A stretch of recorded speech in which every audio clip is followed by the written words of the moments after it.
शिव की चर्चा अहरनिश बढ़ती चली गई, लोग शिव के शिष्य बनते चले गए। सन 1986 में जब आकाशवाणी हुई जिसमें उनको कहा गया कि तुम जो करते हो दूसरों को करने के लिए कहो, और उससे कुछ वर्ष पहले ही जब उन्होंने शिव को गुरु बनाया था 1974 में, सन 1975 में तुर्की एक जगह है, प्रखंड है एक, मुजफ्फरपुर जिला का। जैसे ये जो गुरु भाई अभी आए थे, आरा के थे, तो उन्होंने कहा कि मेरा सौभाग्य है कि मैं उस धरती से आता हूँ। सही में ये भी बात है, मन गौरवान्वित होता है उस जगह से जोड़कर अपने आप को कि कभी मेरे साहब, ठीक है मैं उस समय नहीं था, लेकिन मेरे साहब उस जगह पे बैठकर शिव को अपना गुरु बनाए थे। ये सोच के ही मन प्रफुल्लित होता है। मेरा भी स्थान जो है मुजफ्फरपुर जिले का है, तो मुजफ्फरपुर से मेरा जुड़ाव मेरे मन को भी गौरवान्वित करता है कि मेरे साहब, जब मुझको दूर दूर तक खबर भी नहीं थी, मेरा तो जन्म तक नहीं हुआ था उस समय, सन 1975 में साहब श्री ने तुर्की के शिक्षक लोगों की जो ट्रेनिंग चलती है, टीचर ट्रेनिंग कॉलेज, उसके अहाते में आम के पेड़ के नीचे बैठे, शाम की बेला है, शांत है सब कुछ, उनकी माँ आंगन में है। अभी भी बहुत सारे गुरु भाई गुरु बहन इन सभी स्थलों पे जाते हैं और देखते हैं कहाँ हुई थी ये घटना, ढूंढते हैं उस चीज को।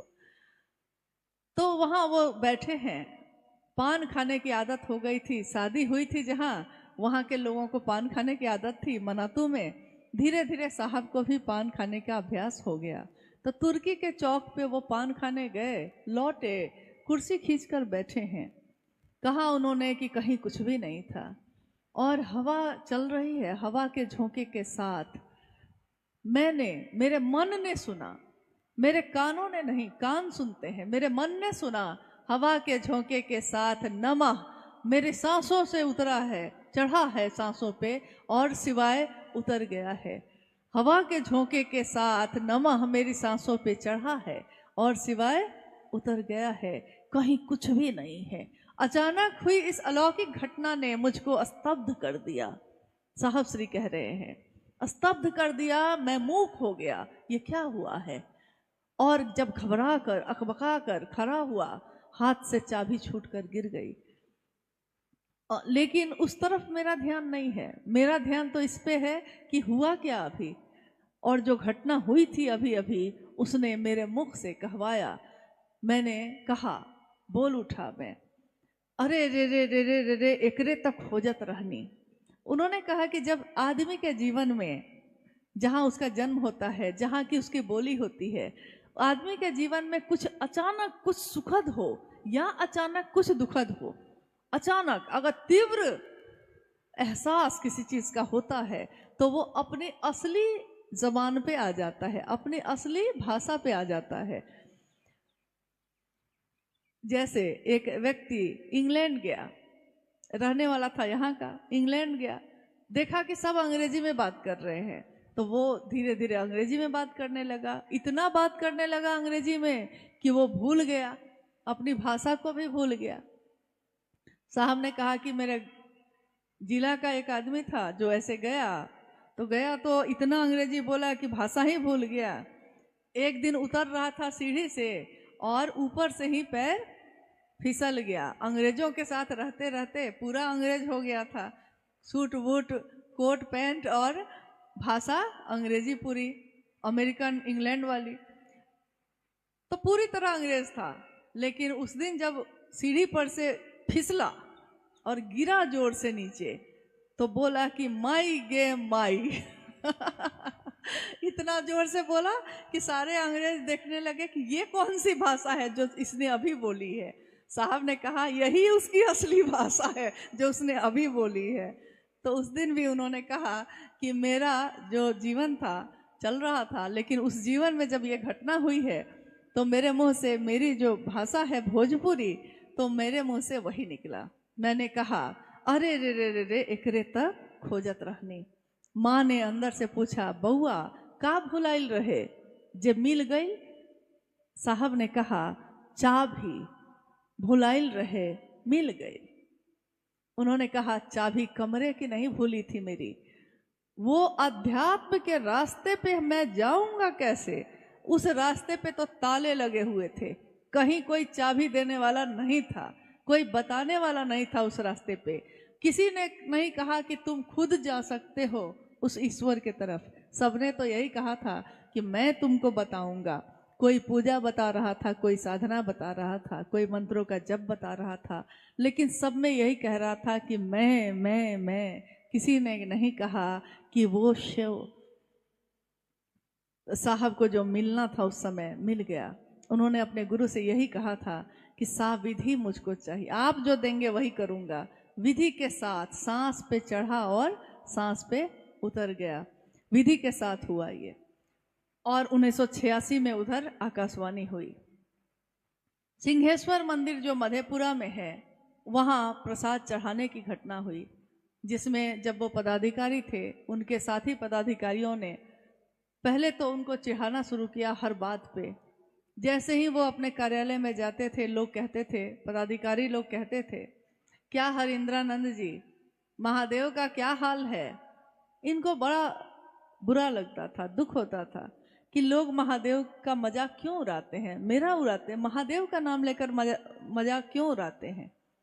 साहब ने कहा कि मैंने अपने गुरु महादेव से ये मन ही मन कहा, लोग मेरा मजाक उड़ाते हैं, कहते हैं क्या हरिंद्रानंद जी, महादेव का क्या हाल है। आवाज आई, ये कम है कि कोई तुमसे मेरा हाल पूछता है, तुमसे मेरा हाल पूछता है। किससे पूछा जाता है हाल? जो नजदीक होता है उसी से ना कोई हाल पूछता है। साहब के मन को आराम मिला। उसके बाद उन्होंने इस बात की चिंता ही छोड़ दी। कहा कि चाहे वो आपको चिढ़ाने के लिए ही सही, हो सकता है आप पे व्यंग करने के लिए ही सही, लेकिन नाम तो उसने महादेव का ही लिया है। गुलाब की पंखुड़ियों को मसलिए तब भी खुशबू ही देता है, काट के फेंक दीजिए तब भी खुशबू ही देता है, सजा लीजिए अपने घर में तब भी खुशबू देता है, डालियों पे खिला होता है तब भी खुशबू ही देता है। महादेव का नाम कोई गलती से भी लेता है, परिणाम तो सुखद ही होते हैं, परिणाम हमेशा अच्छे होते हैं। इसलिए इस बात की चिंता साहब ने कहा कि कभी मत करिएगा कि लोग मजाक उड़ाते हैं। मजाक उड़ाने की बात तो है तो कुछ तो लोग कहेंगे, लोगों का काम है कहना, छोड़ो बेकार की बातों को, कहीं बीत न जाए रहना। कुछ तो लोग कहते ही हैं, अच्छा पहनिए तो कहते हैं, अच्छा जीवन जीना सीख लीजिए तब कहते हैं।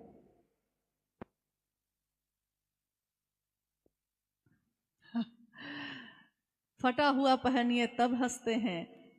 जीना मुश्किल है, कौन किस बात पे क्या कहेगा, बड़ा मुश्किल है। कुछ अच्छा कहते हैं, कुछ बुरा कहते हैं। लोगों की बात पे जाइएगा तो जी नहीं पाइएगा।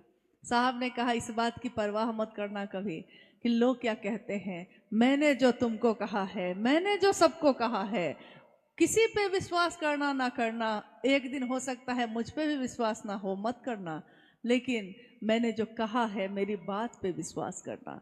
और मैं शिवशिष का अपना रूप जो वो दिखा रहे हैं, मैं शिव का शिष्य हरिंद्रानंद ये कहता हूँ कि शिव को प्रणाम करने से ही कृतज्ञता ज्ञापित होती है। शिव की चर्चा करने से ही साधना या उपासना की सारी पद्धतियां पीछे छूट जाती हैं। शिव की चर्चा ध्यान की अनुपम विधा है।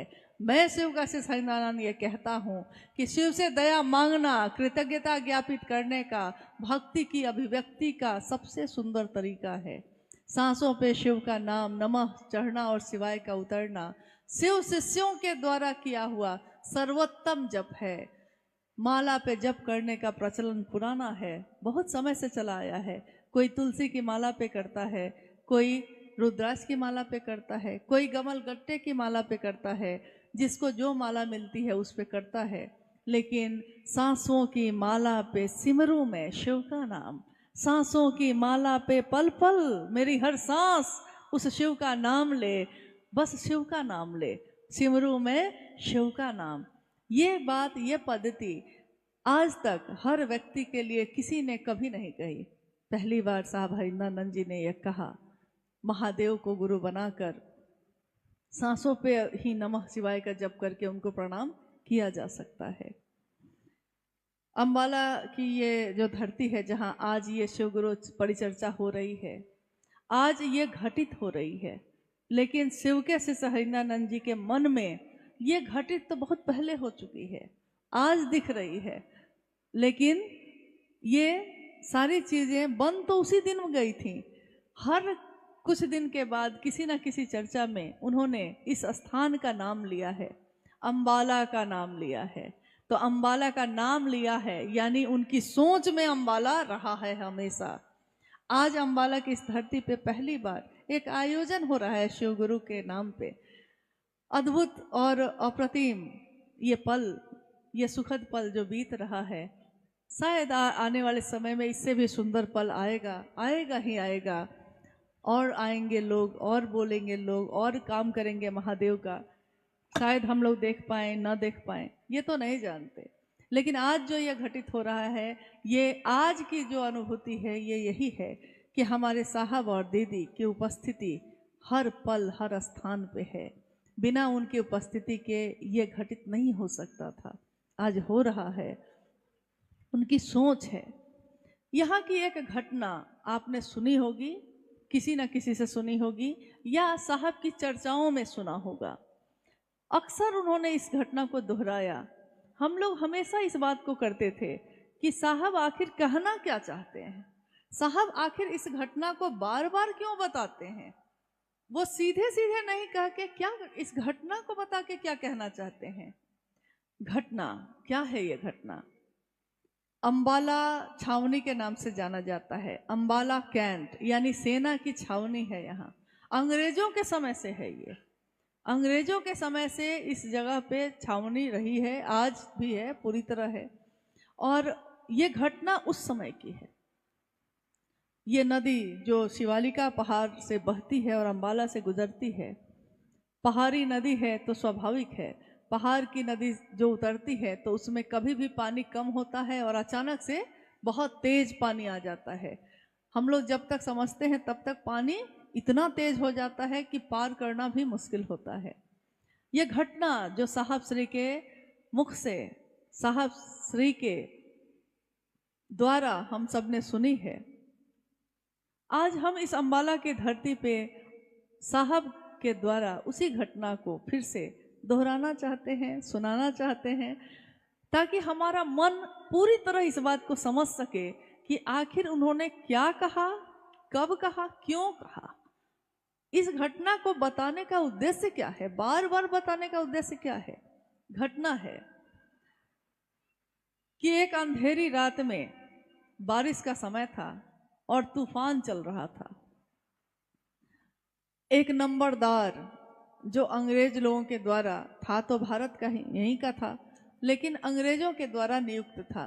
नंबरदार एक पद होता है, उस समय मिला हुआ था उनको। घोड़े पे सवार होके वो लोग जब चलते थे तो लोग थर्राते थे भय से, यानी उन लोगों से दूसरे भय खाते थे, वो किसी से डरते नहीं थे। परिस्थिति किसी को भी कहीं भी लाके खड़ा कर सकती है। उस अंधेरी रात में अचानक नंबरदार जब वहां पहुंचते हैं उस नदी के किनारे, तो नंबरदार के उस नदी के किनारे पहुंचते पहुंचते बारिश इतनी तेज हो चुकी थी कि नदी का पानी उफान मार रहा था और नंबरदार का घर नदी के उस पार था। तो अक्सर वो आते थे, घोड़े से ही पार करके चले जाते थे, लेकिन उस अंधेरी रात पीछे भी नहीं लौट सकते थे और आगे भी तूफानी बारिश होने के कारण पूरी नदी पानी से भरी हुई थी और बहुत तेज प्रवाह था उसका। नंबरदार खड़ा हो गया वहां और सोचने लगा अब क्या करूं। असहाय, असहाय जब व्यक्ति होता है तब निर्भर होता है। चारों तरफ नजर घुमाई उसने, देखा कि दूर एक साधु, एक अघोरी बैठा हुआ है। नंबरदार को अपनी तरफ देखते हुए साधु ने इशारे से बुलाया। समझ गया कि संकट में फंसा हुआ है, बुलाया। क्या बात है बच्चा? नंबरदार ने कहा बाबा उस पार है मेरा घर, लेकिन इतना तूफान होने के बाद अब ये पानी पार करना बड़ा मुश्किल है, कैसे जाऊं? अघोरी ने कहा कि इतनी सी बात है। अघोरी ही तो था, साहब ने कहा कि अघोरियों का स्वभाव होता है कि प्रणाम करिए तो खुश हो जाते हैं, उनको चीजें नहीं चाहिए आपकी, थोड़ा आपने किया है तो वो प्रसन्न हो गए। उन्होंने कहा कि अरे इतनी सी बात है, हाथ अपने आगे करो। उसने अपने दोनों हाथ आगे कर दिए और बालू जो भींगा हुआ था, नदी के किनारे का बालू जो भींगा हुआ था, उस बालू में उस अघोरी ने अपनी उंगलियों को डुबाया। सामने नंबरदार जो हाथ फैला के बैठा हुआ था, उसके एक हाथ पे शी और एक हाथ पे व लिख दिया और कहा, इसी को देखते हुए देखो तो क्या है। नंबरदार ने अपने हाथ को जोड़ा, कहा शिव। अघोरी ने कहा, इसी शिव को देखते हुए नदी पार कर जाओ। मंत्रमुग्ध सा वो नंबरदार अपने हाथों पे उस शिव को देखता हुआ नदी की तरफ बढ़ गया, जैसे किसी चीज का होश नहीं था उसको। बढ़ गया, नदी पत्थर बनती चली गई, पत्थर की तरह उसका पानी बनता चला गया और नंबरदार उस पे चलता हुआ आधे से ज्यादा दूर वो जा चुका था। आधी से ज्यादा दूरी उसने तय कर ली थी, थोड़ी ही दूर अब बचा था कि तब तक अचानक जैसे उसका सम्मोहन टूट गया और उसने देखा अपने हाथों को, जो देख रहा था। देखते हुए उसके मन में एक विचार कौन था, शिव यही ना जिसकी पूजा मेरी माँ करती है, मेरे पिता करते हैं, मेरी पत्नी करती है, जिनका मंदिर है मेरे गांव में, शिव यही ना। जैसे ही सोचा और वो डूबने लगा। उसको डूबता देखकर वो अघोरी जो किनारे पे बैठा है वो देख रहा है उसको। जैसे ही उसने देखा ये डूब रहा है तो उसने वहीं से आवाज दी उसको, कहा, रे रे अपने शिव को छोड़, मेरे शिव को देख।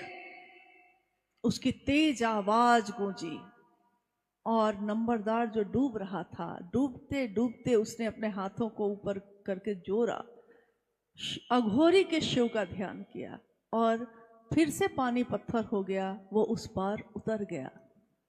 साहब श्री के द्वारा सुनाई हुई ये घटना, ये कहानी नहीं है, उन्होंने कहा ये सच्ची घटना है। ये घटना हमारे आपके मन को बहुत कुछ समझाती है अगर हम समझना चाहें तब। हम में से यहाँ बैठे हर व्यक्ति ने शिव को अपना गुरु माना है। कहा किसने था ये? शुरुआत, उद्गम कहाँ से है? किसके मन में ये विचार आया? किसके हृदय से फूटा? ये विस्तार जो धरती पे हुआ है, ये विस्तार करने वाला कौन है? किसके कहने से हम लोगों ने शिव को अपना गुरु बनाया है? आप लोग भी कह सकते हैं किसके कहने से बनाया है। यानी किसी एक के कहने से हमने शिव को बनाया है। उन्होंने कहा कि मेरे शिव को देख, तू अपने शिव को छोड़। शिव तो वही है, लेकिन उस शिव से तेरा रिश्ता बड़ा कमजोर है, बहुत पुराना, बहुत कमजोर, कभी भी टूट जाता है। ये रिश्ता है कि अभी महादेव ने नहीं दिया तो छोड़ा, उसको माना, उसने नहीं दिया तो छोड़ा, इसको माना, ये तो है रिश्ता। तो महादेव से ये रिश्ता जो है बड़ा कमजोर है। लेकिन शिव के शिष्य हरिंदानंद का जो अपने गुरु से रिश्ता है वो इतना गहरा है, इतना गहरा है कि सारी दुनिया एक तरफ हो जाएगी तब भी वो अपने गुरु के लिए किसी से समझौता नहीं करेंगे। सारी यातना, सारी चीजें सही उन्होंने, लेकिन महादेव को महादेव ही रहने दिया। वहां तक ये बात नहीं आई जैसे ढाल बन के कोई खड़ा हो, जैसे कोई सैनिक खड़ा हो और सोच लिया है उसने कि पीछे तो धरती पे कदम रखने नहीं देंगे, जितने बाण चलाने हैं हम पे ही चला लो, पीछे के लोग तो सुरक्षित ही रहेंगे। तो साहब को पे इस दुनिया के लोगों ने कितने तरह की बातें की, उपहास किया, अपमान किया। किसने? अभी अभी आपने घटना सुनी कि लोग उनका मजाक उड़ा रहे थे। अभी अभी आपने सुना उनके माता पिता को जब ये लगने लगा तो उनको अपने बेटे से भी दिक्कत हो गई। स्वाभाविक है, चिंता में दिक्कत हुई, लेकिन चिंता में ही तो बहुत कुछ बोल देते हैं हम। अपनों की चिंता में बहुत कुछ बोल देते हैं। कहाँ समझ पाते हैं कि शिव भी अगर शरीर में उतरेंगे तो हम कहाँ समझ पाते हैं, हम कहाँ जान पाते हैं कि कौन हमारे बीच आया है और किससे हमारी अभी अभी मुलाकात हुई है। आप तो नहीं जान सकिएगा, इन आंखों से तो नहीं देख सकिएगा। अपने शिव को छोड़ मेरे शिव को देख। किसी पे विश्वास हो या ना हो, मेरी बात पे विश्वास करना। ये तीनों सूत्र सहायक हैं शिव को गुरु बनाने में। सहायक मतलब मदद करते हैं, लेकिन मुख्य चीज क्या है, कौन सी ऐसी मुख्य चीज है जिसकी मदद के लिए ये चीजें हैं। हमेशा उन्होंने ये कहा भी और शिष्यानुभूति में लिखा भी है कि आपका अस्थाई शिष्य भाव होना ही अनिवार्य है। शिव की शिष्यता में एक निष्ठता और समर्पण अपने गुरु के लिए होना ही होना है। आप कहिएगा मुझको अभी विश्वास नहीं है, तो कोई दिक्कत नहीं है। गुरु के रूप में जब हम शिष्य बनते हैं उनके, तो गुरु के रूप में उस शिव के पास अविश्वास में भी जाया जा सकता है, बिना श्रद्धा के भी जा सकते हैं। संशय ही संशय हो, शंका ही शंका हो, तब भी उनके पास हम जा सकते हैं। महादेव गुरु के रूप में एक ऐसी सत्ता है जो ये नहीं कहते कि मुझ पे विश्वास है तब आओ, जो हो तुम, जैसे हो तुम। उसी रूप में जीव से शिव बनाने का संकल्प साहब श्री का रहा, लोगों को शिव की तरफ भेजने का रहा।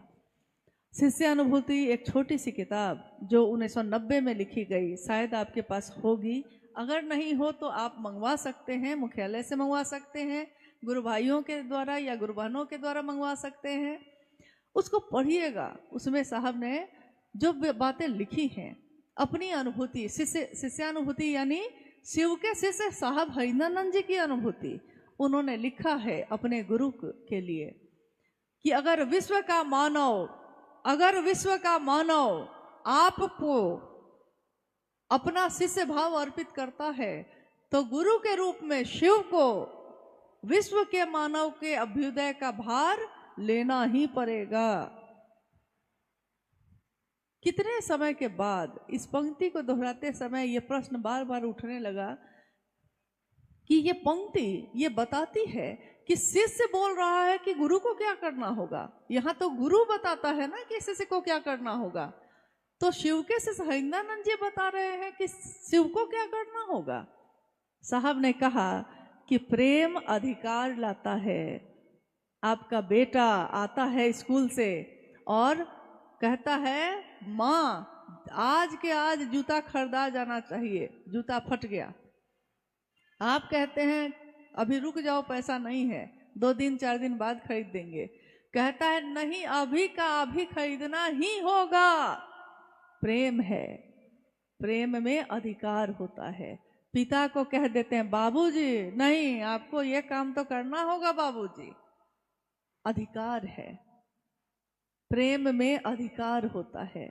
यानी शिव से उनका प्रेम ये अधिकार उनको देता है कि वो अपने गुरु शिव को कह रहे हैं ये कि अगर विश्व का मानव आपको अपना शिष्य भाव देगा, चाहे वो किसी जाति, किसी धर्म, किसी संप्रदाय, किसी वर्ण, पुरुष या स्त्री, अमीर या गरीब, कुरूप या सुंदर, कोई भी हो, अगर शिष्य भाव देता है, हे शिव आपको विश्व के मानव के अभ्युदय का भार लेना ही पड़ेगा, लेना ही होगा। और गुरु ने किया भी यही। आज हमारे आपके बीच ऐसे कितने लोग हैं, अलग अलग विसंगतियों के लोग, अलग वेशभूषा है, अलग भाषा है, अलग सोच है, अलग खान पान है, हर चीज तो अलग है। यहाँ तक कि एक एक जर्रा जर्रा इस धरती का और रोम रोम हमारे शरीर का, सबका एक दूसरे से अलहदा है, जुदा है, अलग है, एक जैसा नहीं है, कुछ भी एक जैसा नहीं है। तब भी विसंगतियों में संगति की स्थापना करते हैं शिव, और उस महादेव को अपना गुरु बनाने का आवाहन है साहब श्री हरिंदरानंद जी का। शिव के शिष्यता में जुड़ने के बाद 3 सूत्रों को करने का आग्रह किया जाता है कि ये 3 सूत्र आपके हमारे मन को एकाग्र करेंगे महादेव की तरफ। हम लोग सोचते हैं कि कोई बड़ी बात तो है नहीं, ये इसमें करना ही क्या है। आते हैं, बोलते हैं साहब हरिंद्रानंद जी ने 3 सूत्र दिए हैं, दया मांगना, चर्चा करना और प्रणाम करना। ठीक है भैया, आप सभी को प्रणाम और कह के उतर जाते हैं, इसमें है ही क्या। लेकिन इसमें दुनिया की कोई चीज छूटी हुई नहीं है। हर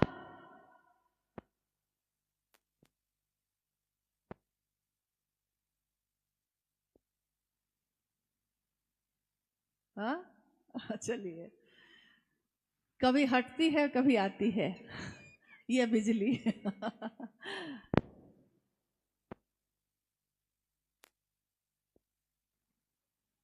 क्या हो रहा है, क्या भाई साहब क्या हो रहा है, आपको भी नहीं ना पता। देखिए करंट क्या, ऊर्जा, ऊर्जा है ना, ये भी क्या करेगी कुछ नहीं मालूम है। ऊर्जा को संभालने का ज्ञान नहीं हो तो जिसके हाथ में होती है वो ताकत उसी हाथ को जला देती है। संभालने का ज्ञान कितना जरूरी है, हर चीज में ज्ञान कितना जरूरी है। शिव से दया मांगना पहला सूत्र है। हम लोग प्रतिदिन अपने जीवन में करते हैं, करने जैसा, मशीन की तरह करना है इसलिए कर लिया है, मशीन की तरह कर रहे हैं। मशीन में यानी टेप रिकॉर्डर में प्रेम के गीत बजते हैं, लेकिन मशीन को प्रेम किसी से नहीं होता।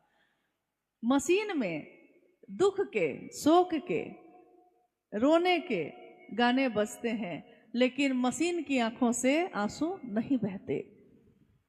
जिसमें संवेदना होती है, जिसमें एहसास करने की क्षमता होती है, सुख या दुख वही महसूस करता है, आनंद भी वही महसूस करता है। जीव से शिव भी वही हो सकेगा, संभावना है ये। तो शिव से दया मांगना यानी इसमें थोड़ा भाव भी हो।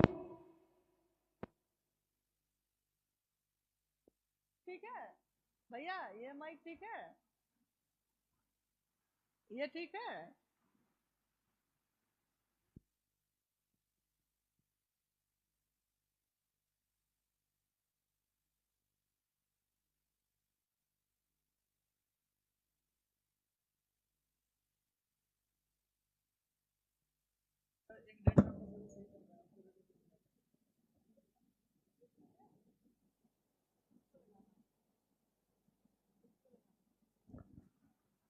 कोई बात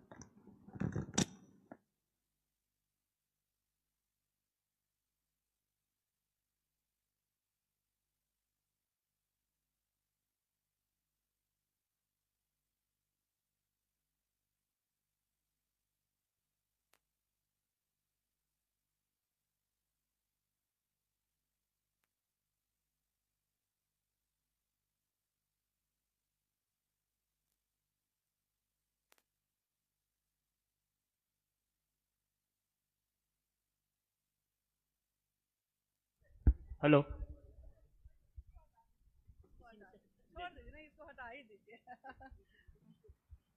कोई बात नहीं, कोई बात नहीं, ठीक है, छोड़ दीजिए, छोड़ दीजिए उसको।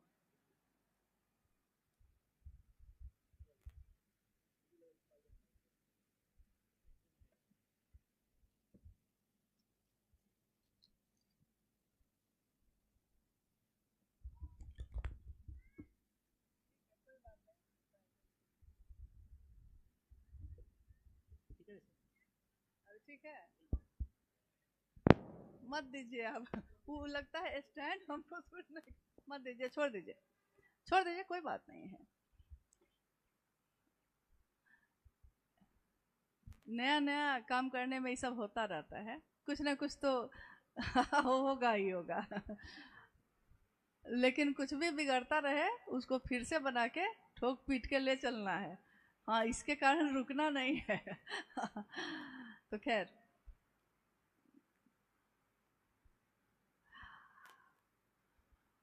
हम लोग बात कर रहे थे तीनों सूत्र के बारे में।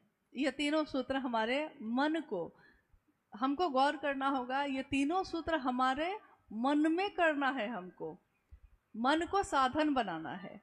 तो मन ही साधन है, ये साहब हरिंद्रानंद जी समझ चुके थे कि मन ही साधन है किसी को अपना बनाने में। पहला सूत्र दया मांगना, ये भी मन ही मन अपने गुरु शिव को ये संप्रेषित करिए कि हे शिव, आप मेरे गुरु हैं, मैं आपका शिष्य हूँ, मुझे शिष्य पर दया कर दीजिए। बार बार मन का ये संप्रेषण, हमारे मन को जो बिखरा हुआ है दुनिया में, चारों तरफ भटका हुआ है, एक ही बार में मन कितनी जगहों पे है, ये पूरी तरह महादेव के तरफ ये मन उन्मुख कैसे हो, इसके लिए बार बार मन का ये संप्रेषण अपने गुरु शिव को, याद रखिएगा, मन का संप्रेषण। और मन से किसी चीज को कहीं भेजने के लिए तो मन को उस चीज पे टिकाना पड़ता है। यहाँ तक कि हम मंदिरों में भी अगर जाते हैं कभी, तो हमारे माता पिता हमेशा कहते रहे कि बउआ आंख बंद करो, आंख बंद करो, हाथ जोड़ो और अपना पूरा ध्यान लगाओ महादेव पे। नहीं, मूर्ति है लेकिन सामने है, आंख क्यों बंद करवा रहे हैं भाई, आंख खोल के कहिए। नहीं, कभी भी आपने देखा होगा कोई साधना या कोई इस तरह की पद्धति लोग आंख बंद करके करते हैं। क्यों ऐसा करते हैं?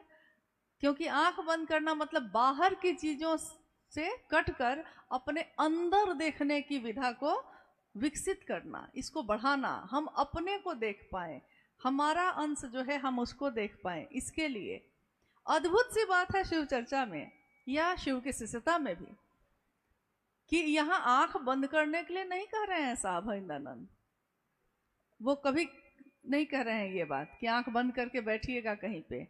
वो कह रहे हैं कि मन ही मन अपने गुरु शिव से दया मांगिए। और ये दया मांगने का जो तरीका है, ये दुनिया में आप कोई भी काम करते हुए कर सकते हैं।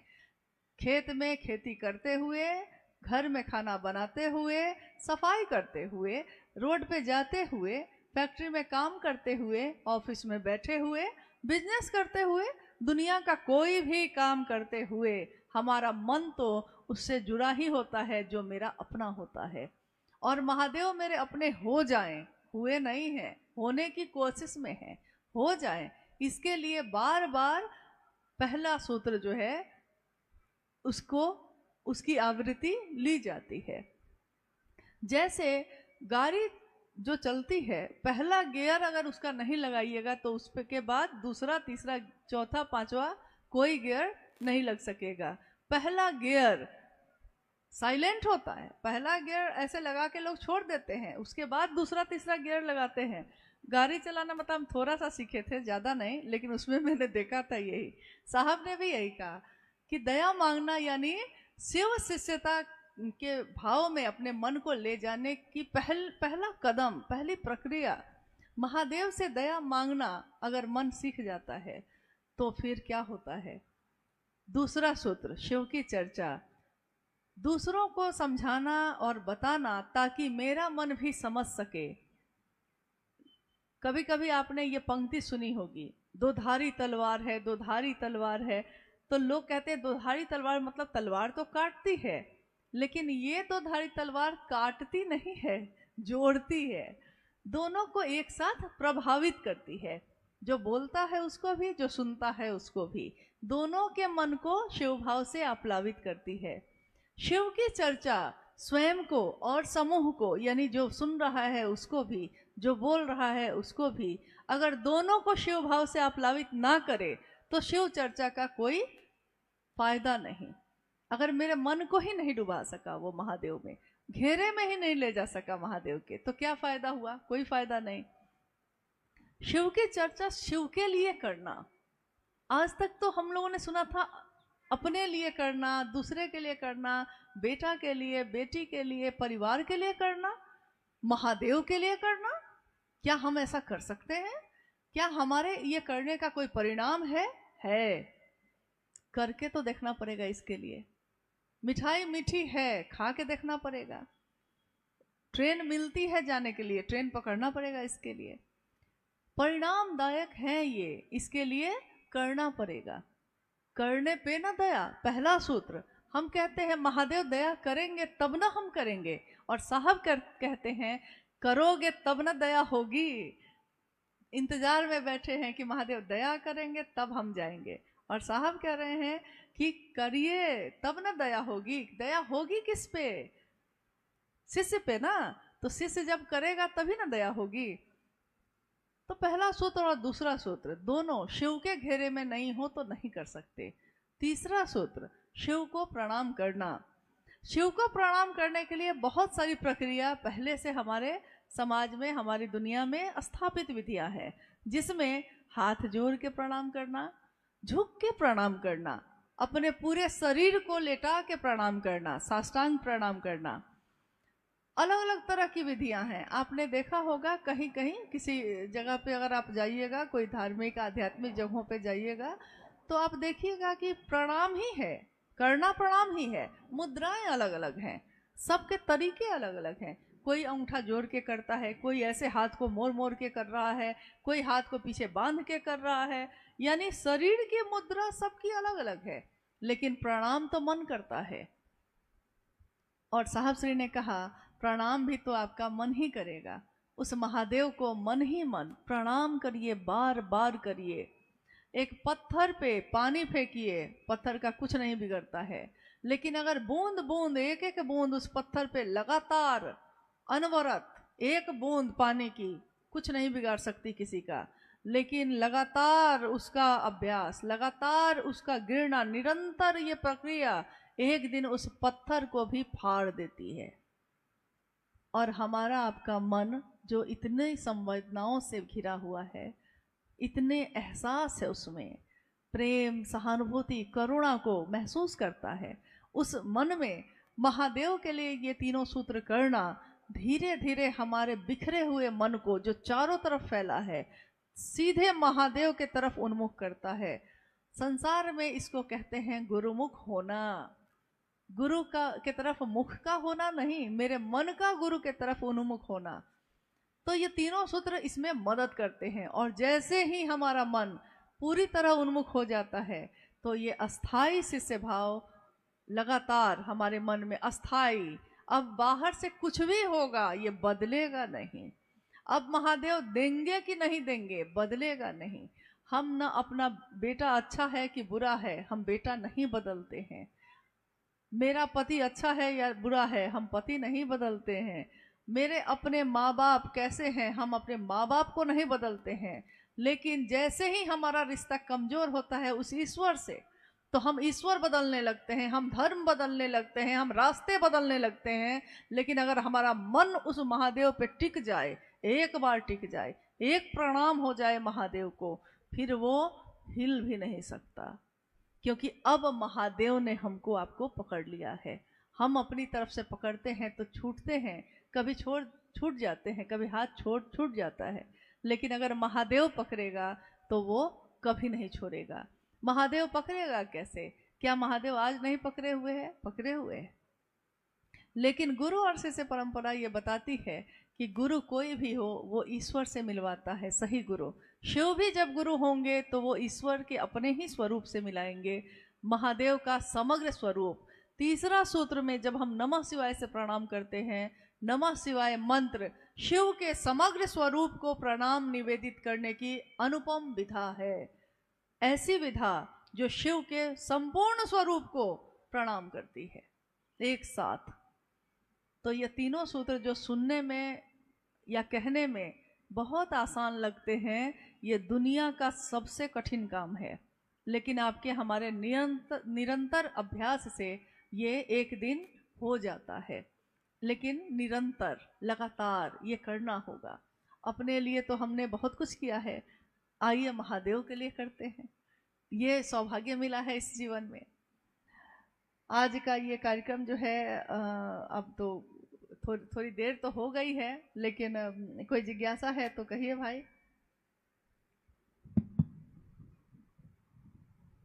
अम्बाला के गुरु भाईवा ने एक जिज्ञासा दीदी रखी है। गुरु में पांचों शक्तियां का समावेश माना गया है, इच्छा, ज्ञान, क्रिया, चित्त और आनंद। इन पांचों पर विस्तार पूर्वक समझाने की कृपया की जाए। आओ चलें शिव की ओर में। इस पे एक आलेख भी है।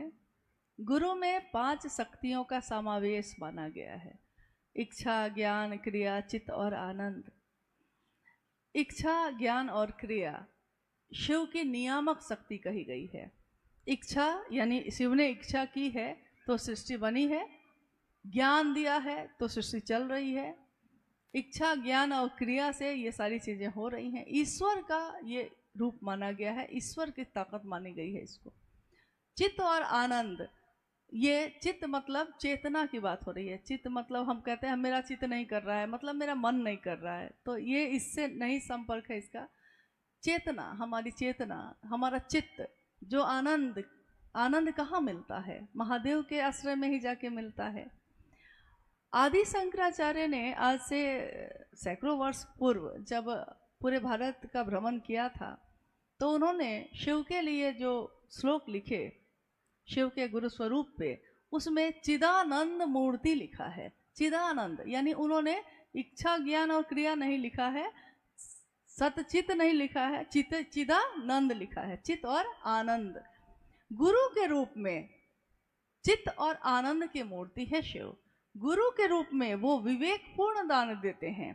ईश्वर के रूप में हमारी सारी मनोकामनाओं को पूर्ण करते हैं, बिना विवेक को ज्यादा रखे। जो उनकी आराधना कर रहा है, तपस्या कर रहा है, उसकी मनोकामना की पूर्ति वो कर रहे हैं, लेकिन गुरु के रूप में विवेक पूर्ण दान देते हैं। जो हमारे लिए अच्छा होगा, सही होगा, गुरु वही देंगे। जो हमारे लिए हितकर नहीं होगा, गुरु वो नहीं देंगे। कोई भी, हमारा बच्चा भी अगर चाकू मांगता है, हम नहीं देते।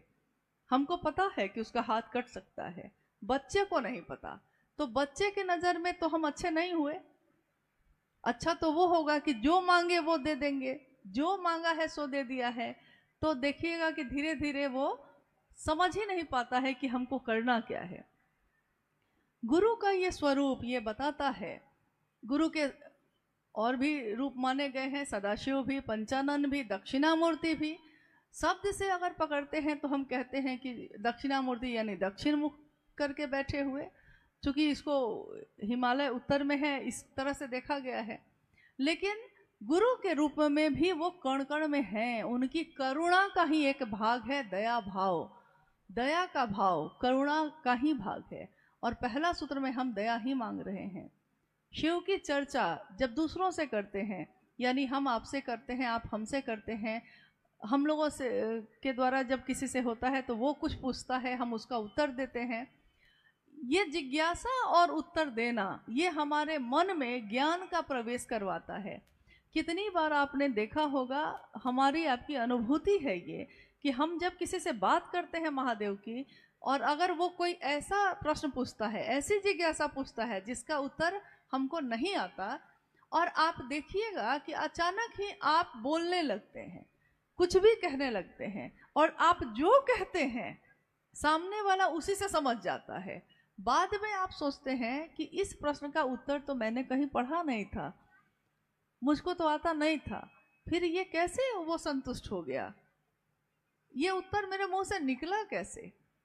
यानी ज्ञान जो सूक्ष्म है, सूक्ष्माति सूक्ष्म सत्ता है शिव, ज्ञान के रूप में भी वो सूक्ष्म रूप से एक मन से दूसरे मन में ये लगातार ज्ञान का संचरण हो रहा है।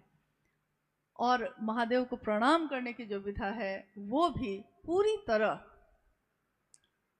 ज्ञान की मूर्ति को ही आप प्रणाम कर रहे हैं, महादेव को ही कर रहे हैं। पंचाक्षर मंत्र शिव का प्राण मंत्र है।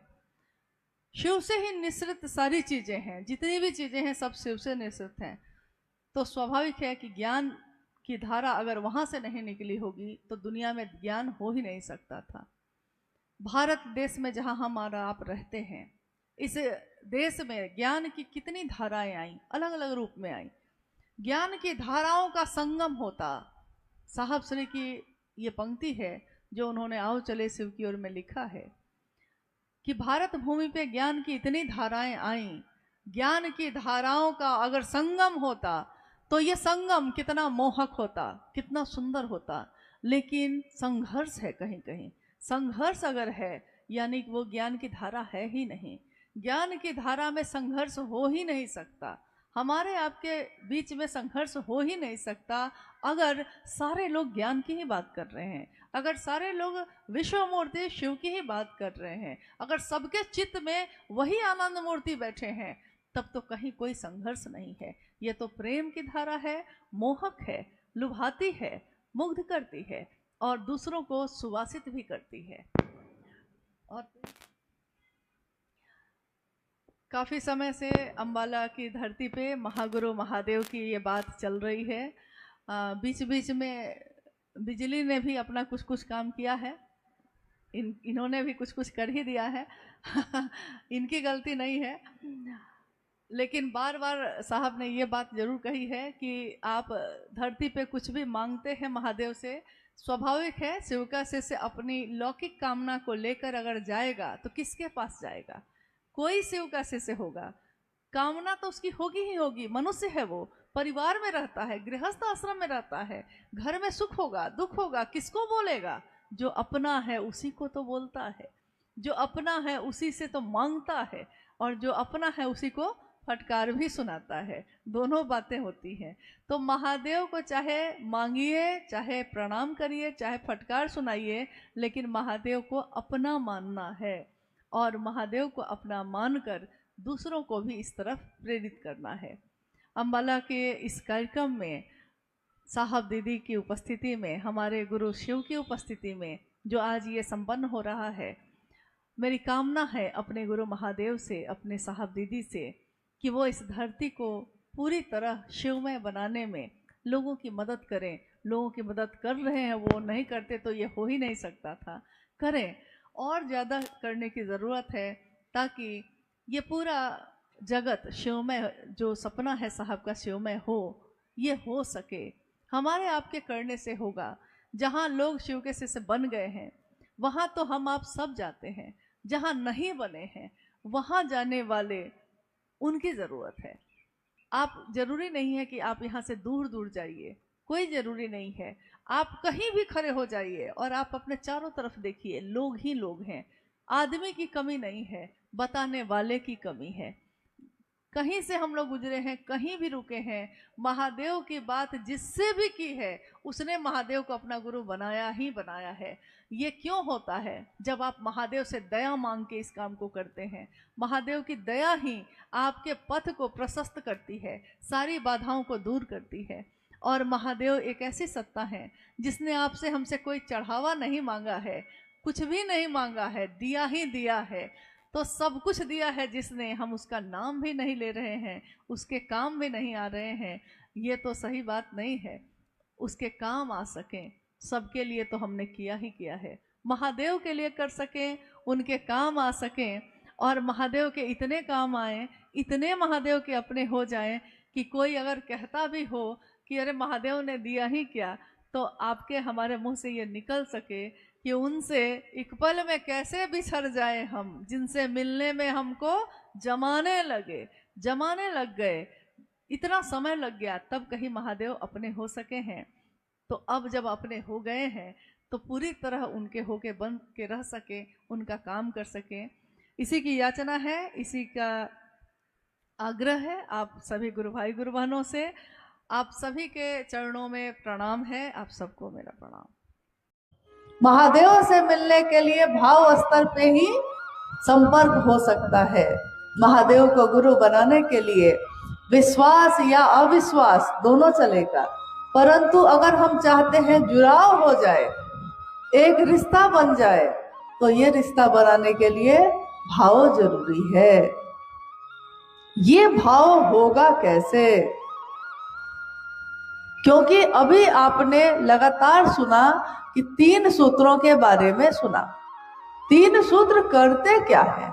ये 3 सूत्र हमको करना क्यों है? किसके कहने से कर रहे हैं और इसका परिणाम क्या होगा? थोड़ा आइए हम लोग उस पर रोशनी डालते हैं, जितना भर मेरा सामर्थ्य है, क्योंकि सामर्थ्य महादेव का असीम है, हमारी आपकी सीमा है। उसके आगे समझना होगा तो महादेव से ही संपर्क करना होगा।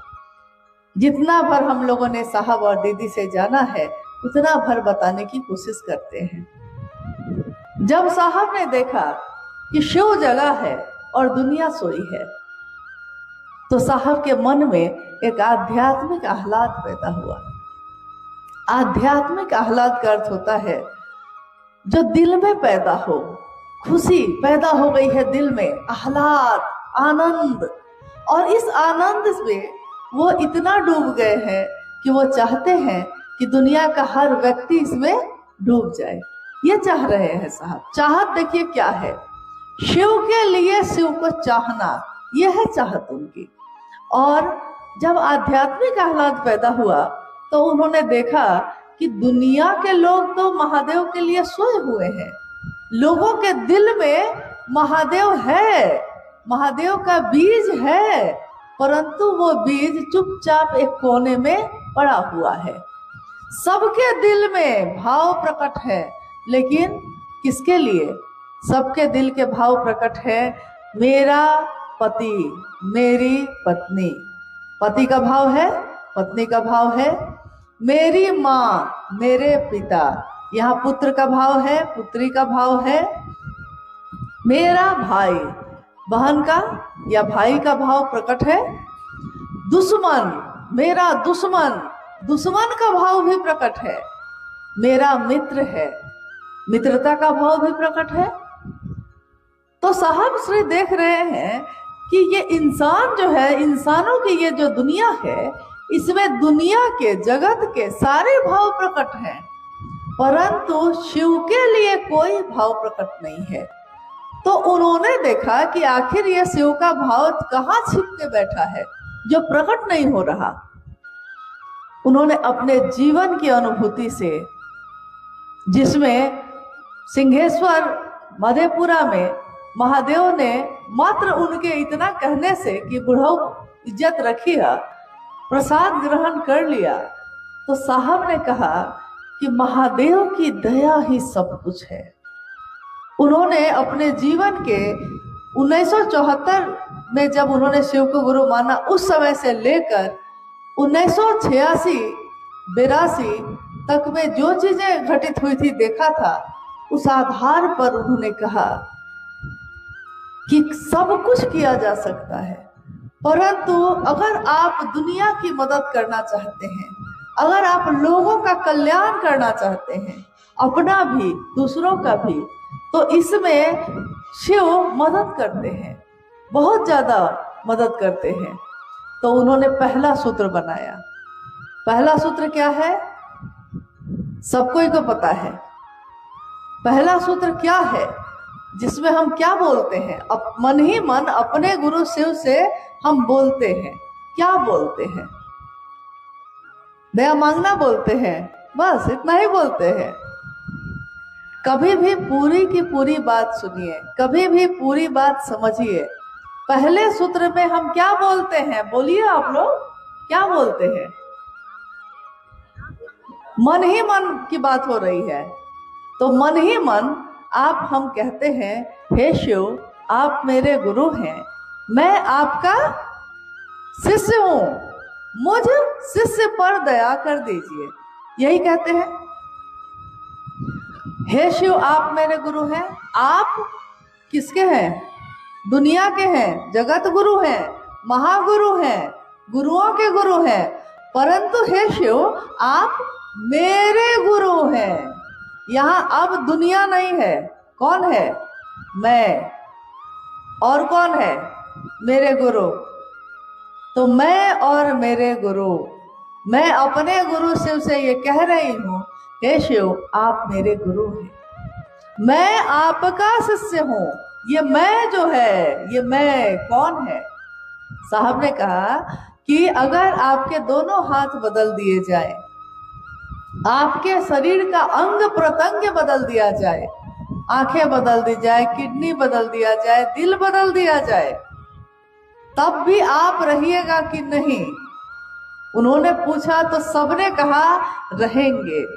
साहब ने कहा कि ये जो कहता है मैं हूं, रहूंगा, ये कौन है? क्या ये शरीर है? क्या ये आकार है? क्या ये मूर्ति बोल रही है? क्या ये तस्वीर बोल रही है? या कोई इंसान का शरीर बोल रहा है? नहीं, ये बोल रहा है वो जो चेतना है, जो ऊर्जा है आपके अंदर, जिसने आपको जीवित रखा है।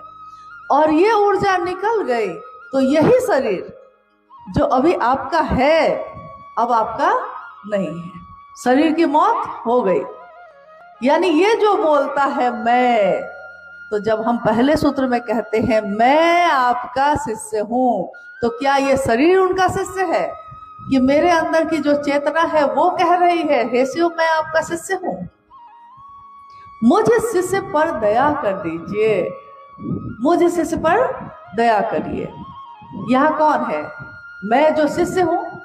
लेकिन मैं तो धरती पे और भी बहुत कुछ हूं।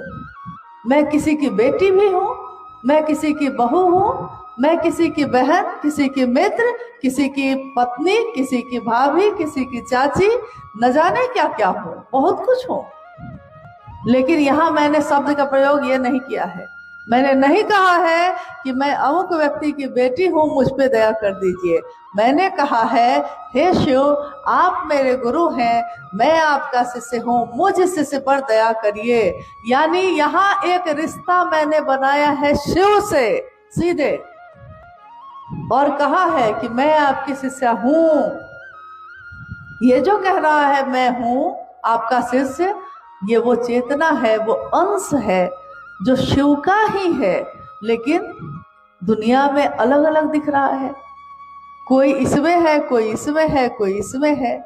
जैसे कोई चांदी का दिया है, कोई सोने का दिया है, कोई मिट्टी का दिया है, और अगर तीनों दिया को ढक दे और पूछे आपसे कि इन तीनों की रोशनी को सिर्फ देखिए और रोशनी को देखकर बताइए कि दिया चांदी का है, सोना का है कि मिट्टी का है, तो आप कैसे बताइएगा? दिया यानी शरीर अलग अलग हो सकता है, परंतु उसकी रोशनी, उसकी चेतना, उसकी ऊर्जा एक ही है, जो शिव से निकली है और शिव में मिलेगी। तो स्वस्फूर्त जागरण के लिए पहला सूत्र है स्वस्फूर्त जागरण, यानी मेरे दिल में किन लोगों के लिए है ये पहला सूत्र किन लोगों के लिए है? शिष्यानुभूति ये कहती है, साहब की लिखी हुई 1990 की पुस्तक कहती है कि शिव के शिष्य बनने के लिए जो जिज्ञासु हैं, जो चाहते हैं कि मैं शिव का शिष्य बनूं, या जो शिव के शिष्य हैं, उन लोगों के लिए स्वस्फूर्त जागरण के लिए मेरे दिल में, मेरे मन में शिव का जो बिया है, लेकिन वो भाव प्रकट नहीं है, ये भाव प्रकट हो जाए, इसके लिए पहला सूत्र है। तो जब हम मन में बार बार ये कहते हैं तो एक दिन क्या होता है, मन पे निशान पड़ता है। जैसा अभी अनु भैया आपको कह रहे थे कि कुएं के मुंडेर पे एक नाजुक सी रस्सी, पतली सी रस्सी, रसरी आवत जात है, सिल पे परत निशान। रसरी पतली सी है, आई है और गई है, पत्थर तो कठोर है, सबसे कठोर तत्व है, लेकिन निशान किसका पड़ा? पत्थर का कि रस्सी का? रस्सी का, क्योंकि वो बार बार आई है और गई है, बार बार फेरा गया है उसको। तो जिस तरह उस मन पे हम बार बार ये कहते हैं हे शिव आप मेरे गुरु हैं, मैं आपका शिष्य हूँ, मुझ शिष्य पे दया कीजिए, मन से, मन की गति बहुत तेज है, बहुत तेज। सबसे तेज गति दुनिया में किसकी है? मन की। अभी हम बैठे हैं यहाँ, और अभी अगर हम जाना चाहे अमेरिका, जा पाइएगा कि नहीं? मन से तो चले जाइएगा। मन को पासपोर्ट की जरूरत है, मन को गाड़ी और हवाई जहाज की जरूरत है। मन तो उन्मुक्त है, क्योंकि मन क्या है? सूक्ष्म है। सूक्ष्म चीजें किसी बंधन से नहीं बंधती हैं, शरीर बंधन में है, मन नहीं है। तो मन से हम कहीं भी जा सकते हैं। तो जिस तरह इस मन से हम कुशीनगर से सिवान जा सकते हैं, हम कुशीनगर से छपरा जा सकते हैं, हम कुशीनगर से गोपालगंज जा सकते हैं, उसी तरह इसी मन से हम कुशीनगर में बैठे बैठे महादेव के पास भी जा सकते हैं, हम अपने साहब दीदी से भी मिल सकते हैं। बस मन ही साधन है, मन ही साधन है। तो इसका परिणाम, पहले सूत्र का परिणाम क्या है? उसका परिणाम, उसका रिजल्ट ये है कि मेरे मन में क्या होता है? शिव का भाव, शिव के शिष्य का भाव क्या हुआ? अब प्रकट हो गया। प्रकट हो गया, इससे पहले तो नहीं था प्रकट। जब प्रकट हो गया तब हम कर रहे हैं शिव की बात, यानी शिव की चर्चा। दूसरा सूत्र, गुरु आदेशित कर्म। 1986 में बेगूसराय की धरती पे साहब के मन ने सुना था। उस आवाज को उन्होंने कहा कि कान सुनते हैं, लेकिन मैंने तो, मेरे मन ने सुना है। क्या कि जो तुम करते हो तुम दूसरों को करने के लिए नहीं कहते। और एक लंबी बातचीत चलती है, उसका परिणाम है दूसरा सूत्र, गुरु का आदेश। गुरु आदेशित कर्म। गुरु का आदेश ही शिष्यों के जीवन की आधार भूमि है। शिष्य का जीवन ही है उस पे। गुरु ने जो आदेश दिया है वही शिष्य का धर्म भी है, वही शिष्य का कर्म भी है। गुरु आदेशित कितने उदाहरण हैं, कितनी कहानियां, कितनी कथाएं हैं। बौद्ध धर्म की धरती है ये, बहुत सारे धर्म, बहुत सारी धाराएं आई हैं। उसमें एक जैन संप्रदाय हुआ, वो बना ही था इस बात पे कि एक गुरु हुए उसके। एक बार क्या हुआ कि एक व्यक्ति गरीब शरीफ एकदम आया और उसने कहा कि मैं आपका शिष्य बनना चाहता हूँ। गुरु उस समय बहुत भीड़ में थे, बहुत सारे शिष्यों ने घेर रखा था उनको। तो गुरु ने कहा कि अभी जाओ ना, बाद में आना। लेकिन वो खड़ा रहा, बार बार कहता रहा कि मैं आपका शिष्य बनना चाहता हूँ, आदेश करिए। अंत में गुरु ने थक कर सोचा कि पीछा तो छोड़ेगा नहीं, तो उन्होंने कहा कि ऐसा करो कि जाओ, उस आंगन में धान रखा हुआ है, धान कुटो। शिष्य चला गया और आश्रम बड़ा था, काफी शिष्य थे।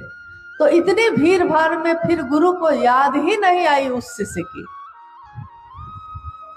कुछ बरस बीत गए और गुरु अब वृद्ध हो गए, तो उन्होंने सारे शिष्यों को बुलाया और कहा कि मैंने आज तक तुमको जो पढ़ाया है, सिखाया है, उसमें से सबसे सुंदर चीज जो तुमने सीखी है वो इस बोर्ड पे लिखो। सारे शिष्य आकर जिसके मन में जो चीज सबसे ज्यादा भारी थी लिखने लगे।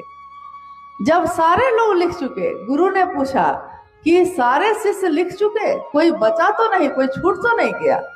तो एक शिष्य ने कहा कि एक छूटा हुआ है। कौन? तो जी कुछ बरस पहले आया था, तो आपने उसको कहा था धान कूटो जाकर, और वो आज भी धान कूट रहा है। उसको बुलाया गया तो उसको भी कहा गया कि तुमने आज तक जो सीखा है वो इस पे लिखो। इतने शास्त्र पढ़े गए, इतनी किताबें पढ़ी गई, इतने ग्रंथ का ज्ञान अर्जित किया गया, तुमने क्या पढ़ा है? तुमने जो पढ़ा है जरा लिखो। उस शिष्य ने कहा कि जी मैंने तो धान कूटने के अलावा कुछ किया ही नहीं, मैंने तो सुना ही नहीं, देखा ही नहीं कुछ और, कि और लोग क्या कहते हैं या क्या सुनते हैं, इसलिए मैं तो अनपढ़ गंवार हूं, मैं क्या लिखूंगा। मैंने तो इसके सिवा और कुछ जाना ही नहीं कि गुरु ने जो आदेश दिया वही करना है। और उसने धान कुटो ही लिखा, गुरु का आदेश लिखा, गुरु का आदेश जो है वो लिखा। उस नाम पे ही वो पूरा संप्रदाय बन गया और गुरु के गद्दी पे भी वही बैठा, जबकि सब बड़े ज्ञानी ज्ञानी थे। यानी गुरु के सामने ज्ञानी बन के नहीं जाना है, गुरु के सामने गुरु आदेश अनुसार हम कर सके ये बन के जाना है। तो गुरु का आदेश है कि जो तुम करते हो दूसरों को करने के लिए कहो। तो हम सारे शिव के शिष्य खुद शिव शिष्य बने हैं और दूसरों को कहना है कि आप भी शिव के शिष्य बनिए। बस इतना ही ना। इसी के लिए सारे चर्चा, सारे काम, सारे आचरण शिव के शिष्य के मात्र इसी इहलौकिक उद्देश्य के लिए है कि खुद भी शिव शिष्य बनो और दूसरों को भी शिव शिष्य बनने के लिए प्रेरित करो। तो पूरी चर्चा की परिधि इसी में चलती है कि सारे कार्यक्रम का एक ही उद्देश्य है, एक ही परिधि में है, वो कि गुरु का आदेश करना है, बस और कुछ नहीं। लेकिन आपने गौर किया है कि नहीं किया है, हमारे देश में, विदेश में, पूरे विश्व में लोग ध्यान पे बहुत बात करते हैं। योग कर लो तो ध्यान हो जाएगा, इस पंथ में चले जाओ, इस गुरु के अनुसार करो तो ध्यान होगा, एकाग्र हो जाओगे। हजारों साल से यही विधा चली आई थी। साहब हरिदानंद जी की ये जो दूसरी विधा है, ये विधा क्या है? शिव की चर्चा करो और शिव की चर्चा सुनो, बस यही है। लेकिन दया मांगना, शिव की चर्चा करना और नमन करना, ये तीनों काम ही करते करते हमारा मन इतना अब ध्यान में है कि नींद में भी शिव दिखाई देते हैं। आंख खुलती है तो शिव का ही ध्यान होता है, आंख बंद होती है तो शिव का ही ध्यान होता है। ध्यान की अनुपम विधा है ये दूसरा सूत्र। शिव की शिष्यता, शिव की चर्चा, शिव की चर्चा ध्यान की अनुपम विधा है। सारे योग, सारे कर्म, तंत्र, मंत्र, यंत्र, सारी चीजों की परिधि इसी परिधि के अंदर है, इससे बाहर कुछ भी नहीं है। तो हमने क्या छोड़ा? घर छोड़ दिया, गृहस्थी छोड़ी है, बाल बच्चों को छोड़ा है, खेत में खेती लगाना छोड़ा है, कुछ भी नहीं छोड़ा है। दुकान चलाना छोड़ा है, गाड़ी चलाना छोड़ा है, कपड़ा पहनना छोड़ा, कुछ भी नहीं छोड़ा है। बस क्या किया है? महादेव को अपने जीवन में ले आए। महादेव मेरे जीवन में आए और सब शिवमय हो गया। मेरा पहनना, मेरा खाना, मेरा उठना, मेरा बैठना, मेरा हंसना, मेरा बोलना, सब शिव हो गया। देखिए ध्यान की कैसी विधा है ये। हमने अलग से कोई प्रयास नहीं किया। ये कब हो गया? जैसे हमारा बच्चा ही हमारी आंखों के सामने बड़ा होता है और हमको पता नहीं चलता है।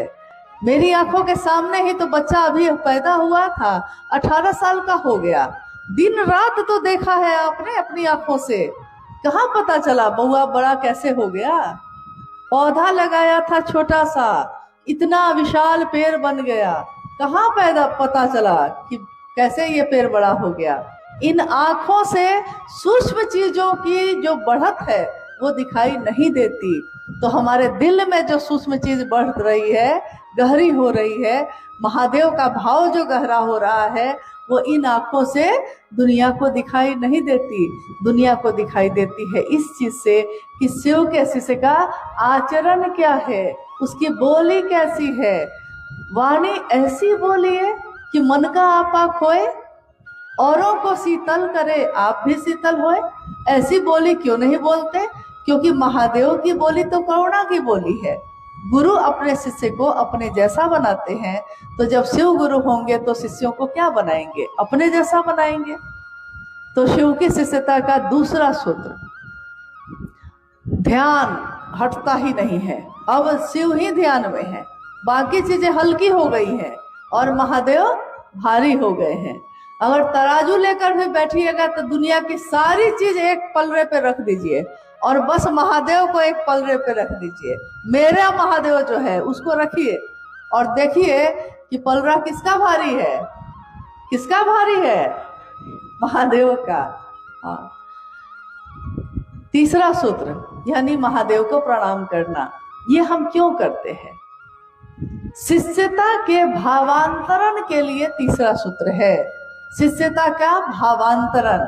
भावांतरण का अर्थ होता है ये बात जो अभी तक मेरे विचार में थी, ये विचार, ये जो हमको सूचना मिली है कि शिव गुरु हैं, हम भी बन सकते हैं, ये विचार है, टूट सकते हैं। परंतु अगर ये टिका रह गया, अगर विचार एक ही दिशा में घनीभूत होते रहे, अगर विचार एक ही दिशा में एकाग्र होता रहा, चलता रहा लगातार, तो वो भाव में बदल जाता है। भाव भी अगर गहरा होता गया तो प्रेम में बदल जाता है। विचार, भाव, प्रेम, तीनों मन की ही अवस्था है। जैसे पानी की अवस्था होती है वाष्प, भाप, पानी और बर्फ, पानी की ही अवस्था है, वैसे ही मन की अवस्था है विचार, भाव और प्रेम।